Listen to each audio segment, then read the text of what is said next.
RMN Drama presents Kaha sa Barangay.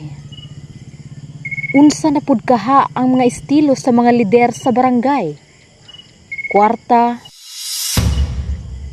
garbo, hustisya, korupsyon.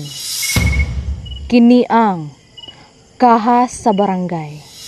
Ubos sa direksyon ni Aprilin Puligrates. Tagsulat, Glyza May Husol. Dalit sa RMN.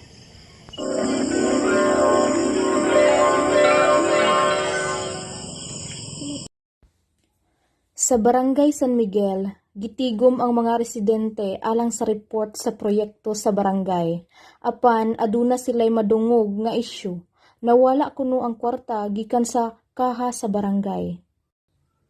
Mga katawhan, nagtapok ta karon para klaruhon nato kung asa na ang pondo nga gisaad sa proyekto. Ang tulay nga mokonekto sa sitio. Hangtod karon, pitos gihapon ang mga tawo kung mutabok sa suba. Sus, tulay? Wa gani bato nga nakita?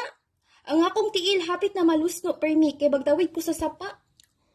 Kanang kaha sa barangay nga gisulti ninyo, murag kaha sa wisyo.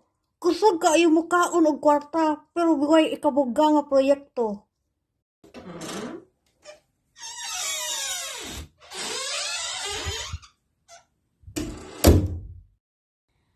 Ana, tinuod ba gayud? Ang budget para sa tulay kay 2 million, pero nganong lista sa report kay 500,000 ra ang nagamit. Asa ang sobra?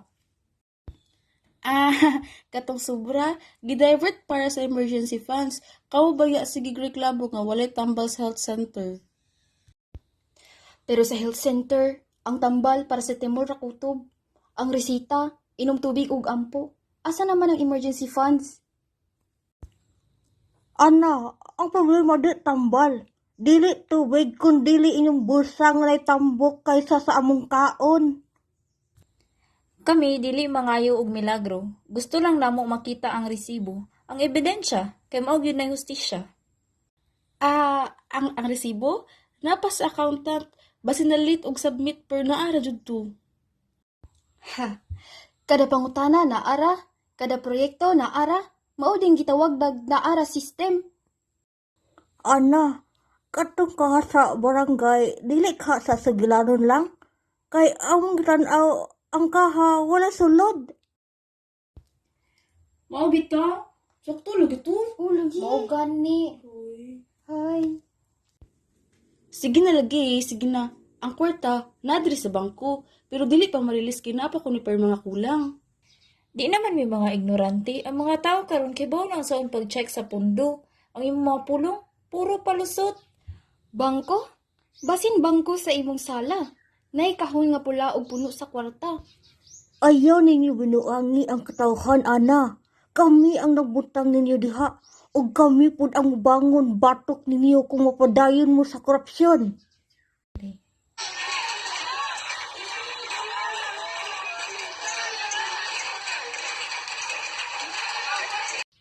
Ihatag ang tinuod nga report. Ug di kami mismo mo report nimo sa taas nga opisina.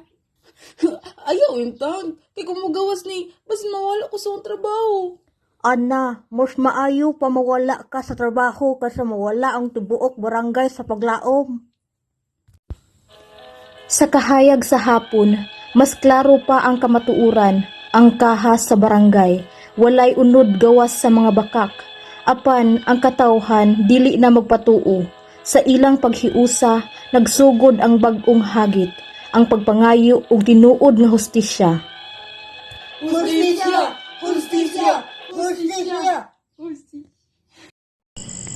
Ug didto natapos ang atong drama nga giluhan og Kaha sa Barangay. Tagsulat, Glyza May Husol. Ubos sa direksyon ni Aprilin Puligrates. Ug ania ang mga artista nga naghatag og kinabuhi nining atong mga karakter. Sa papel ni Lira, Aimee Auditor. Sa papel ni Ana, Aprilin Puligrates. Sa papel ni Maya, Glyza May Husol. Ug sa papel ni Lola Biring, Hazelwen Simbahon. Narrator, Hazelwen Singbahon. More powers gikan sa RMN. To God be the glory.